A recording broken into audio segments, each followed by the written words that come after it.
you could be forgiven for thinking that this guy looks like a pretty jolly soul. You know, he's smiling in a lot of these pictures, but that would be just a part of his clever tricks. You see, Mikey Mouse doesn't actually want to give you hugs. He wants to suck the dollars from your pocket, and he represents a ideology that's been having an adverse impact on the people of the US that are so infatuated by this mouse's movies and shows. The term for this ideology is expressive individualism, and we're going to be going through, well, what that actually is, as well as the impact that it's having in our culture currently. So this video, part 1, is going to be on what we actually mean by expressive individualism, what that is. And then part 2, that'll be a brief history on how we got to this point. Part 3 will be the impact and ramifications we're seeing in our culture today. And part 4, the conclusion, will be what we can or should be doing about this cultural shift that we're all participating in. Okay, so expressive individualism. What the heck is that? The term itself was coined by Robert Bellah in his book Habits of the Heart. And a brief description is expressive individualism is the idea that a person's identity is defined by their unique inner self, which must be expressed outwardly. The expressive portion of this term is an important expansion upon individualism itself. The expressive part makes the distinction that we need to be our true self, but we also have to express that, to bring it into the world, to make others aware of that individualism, that uniqueness we inherently have. Individualism by itself is a very old idea, drawing from ancient philosophy like Socrates in the Bible, but it started seeing more popular use and gained its term individualism in the 18th century. Alexis Tocqueville was a French philosopher in the 18th century, and his definition of individualism, which was specifically aimed at American individualism, which is what we're talking about in this, was individualism is a calm and considered feeling which disposes each citizen to isolate himself from the mass and withdraw into the circle of family and friends. With this little society formed to his taste, he gladly leaves the greater society to look after it itself.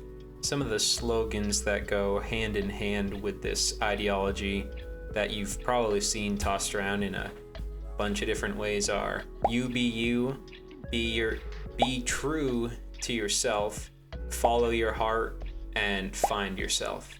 Expressive individualism is intentionally making those around you aware of your inner feelings and beliefs through what you say, what you wear, how you act, because you believe this to be authentic to the inner feelings and beliefs you have.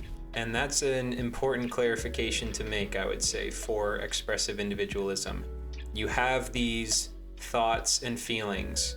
So to express our individuality, we're doing what we believe is the characteristics and behaviors that accurately show others what we think and feel.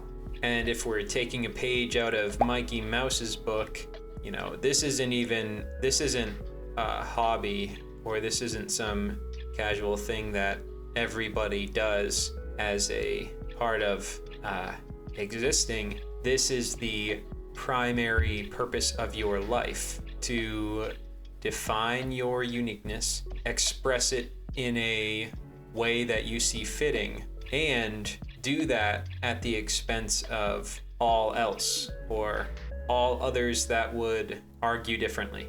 To take a brief look at what the opposition is to individualism, or the opposing train of thought, that would be collectivism. So the definition there is the practice or principle of giving a group priority over each individual in it, and the objective here, rather than finding purpose in identifying your uniqueness and expressing that, making others aware of that, it's finding purpose in duty, or your responsibility to others, your service to others, and the relationships that exist towards that end. So I want to finish this out by providing a clear example of this train of thought. Disney is our focus, so Disney is who we'll turn to. First movie that comes to mind, since the second one came out recently, is Zootopia. So in this movie, you've got the rabbit. She knows who she is on the inside. Society has her wrong. So we have expressive individualism as the ideology. Self-actualization is the process of reaching your fullest potential and becoming the most authentic version of yourself. And in this movie, that's what the rabbit is doing. Although it's framed in a way that it's not just for herself. It's not just she's expressing who she is, learning to realize that and put it forth so that she can say, you guys were wrong, I was right, although that is part of it. It's also to provide an example to other individuals that want to go that course as well. And the key detail in that process of self-actualization, the process that makes it work for the rabbit and all the other Disney characters that fall into this basket, is that the moral center is built around the individual. So what she thinks is right because it is what she thinks is right. And the structures that are in place that say what is right, they inhibit that. They prevent her from carrying out her will. So they are to be overlooked and walked around. All right, that's going to wrap it up for this first one, which, in summary, expressive individualism is the ideology that supports you showing the world what you're made of and holds that as the highest priority in your life. Yeah.